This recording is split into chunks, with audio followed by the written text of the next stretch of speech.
ज्योति steno typing college में आप सभी का स्वागत है बच्चों। कैसे हैं आप सभी? उम्मीद करता हूँ अच्छे होंगे। ये 100 WPM डिक्टेशन क्लास है और जिन विद्यार्थियों का कोई भी एग्ज़ाम है इंग्लिश 100 WPM डिक्टेशन का, उनके लिए the best important, the best ये जैसे मतलब पैसेज है।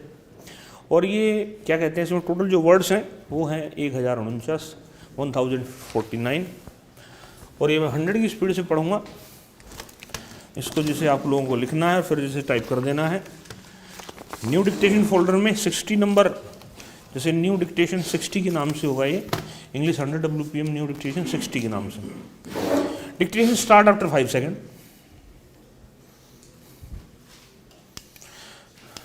Mr. Vice Chairman, this finance bill has been introduced at a time of crisis, at a time of external crisis. In addition to the Chinese on the north, we have incursions from the neighboring country on the west. Therefore, it seems to me that this finance bill and the budget proposals should be defense oriented, but we find no provision for increase in defense expenditure. It is still rupees 740 crores as it was at the time when the finance minister announced his proposals.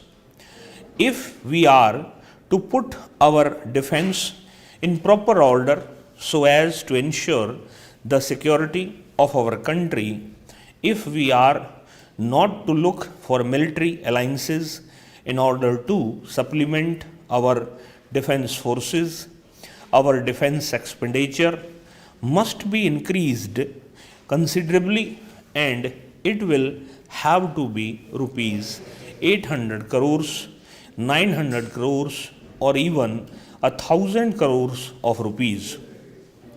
There is enough money in this budget to allow transfer of more to the defense services. Money has to be found by reducing expenditure on other items which absorb so much money.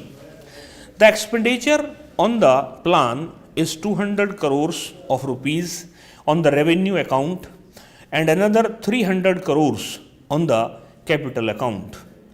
This must be drastically pruned. The plan expenditure must be reduced to indispensable expenditure which may be required for the development of the country, like agricultural improvements and all facilities and aids that agriculture requires, like village roads, minor irrigation, reclamation of inland, anti-erosion projects, literacy, without which our agriculturists cannot increase their productivity, technical education, which will also improve the productivity of not only the agriculturists but also those engaged in the industrial sector. There is certain expenditure which is unjustifiable in the present circumstances, in the present crisis situation in which we are placed. There is the expenditure on the planning commission.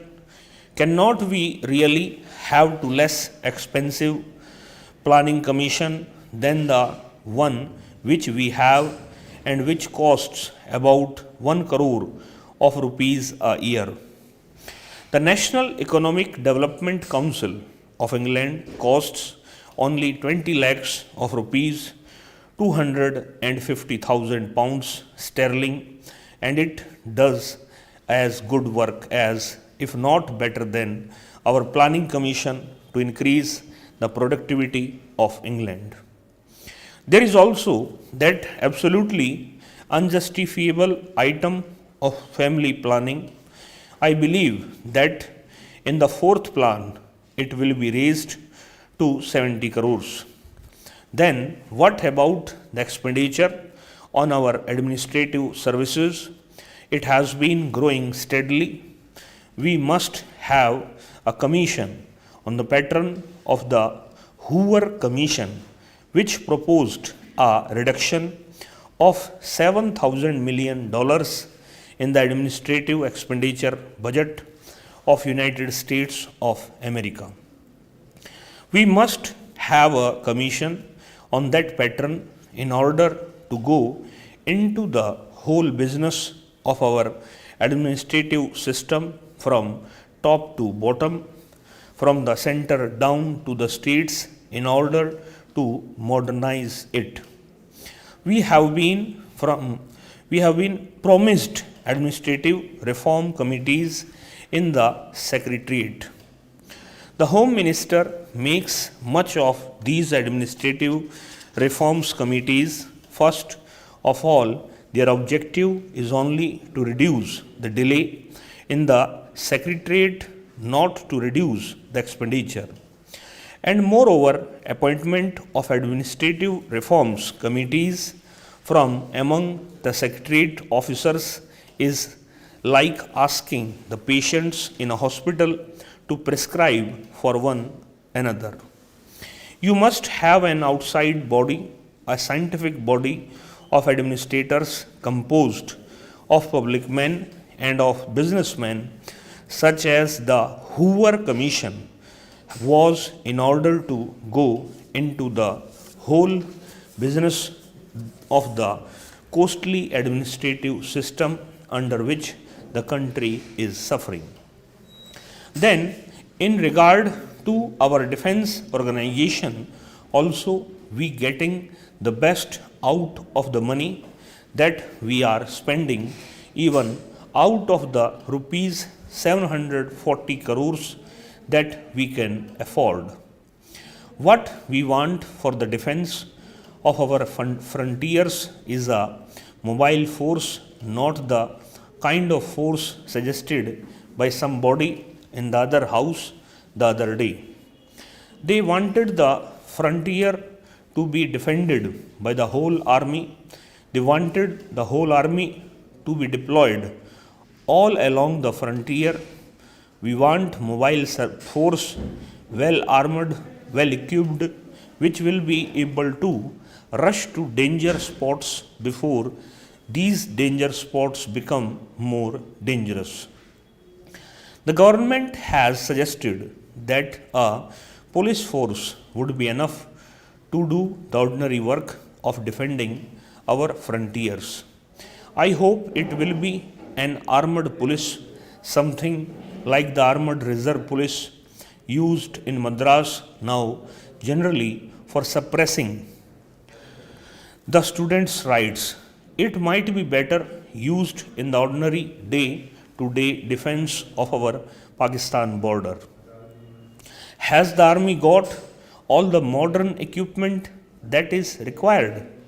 Have we got enough machine guns, automatic rifles, mortars and grenades, and how many per unit? Have we enough small and medium tanks? Have we enough anti-aircraft guns? And have we enough helicopters, which are in evidence in the recent defense action against the Pakistan incursions? Have we got the new craft which does not rise above a few yards but which would be very useful in desert areas?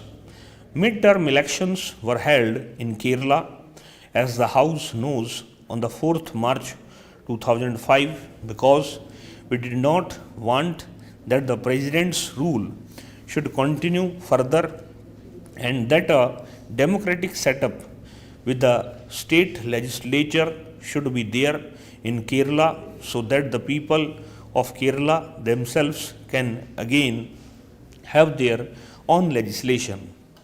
As the House knows, according to the results announced, no party secured an absolute majority by itself and no party was in a position to form a government. Out of 133, the party which had the majority votes was the left communist, numbering 40. The next party having the greatest number was Congress with 36. The third was Kerala Congress with 23. Now, out of a total number of 133, the left communist had only 40 seats, out of whom 29 were at that time under detention. We therefore explored all avenues likely to lead to the formation of a stable government. The governor had been in touch with the various party leaders from March 8 to March 16. He held detailed consultations with the leaders of the Communist Party, the Indian National Congress, the Kerala Congress, the SSP, and the Muslim League. The governor did not seek the views of the Right Communist Party of India, as they had secured only 3 seats out of a total of 133.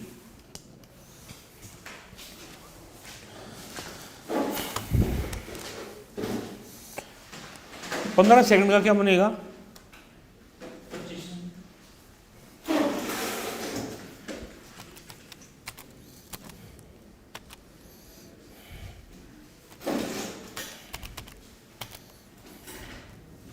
Speed थी 102 की। New dictation number 60 के नाम से website पे लगा दी गई है। पहले इसको अच्छे से पढ़ेंगे और वहाँ पर जाकर टाइप कर दें। इस क्लास में इतना। नमस्कार।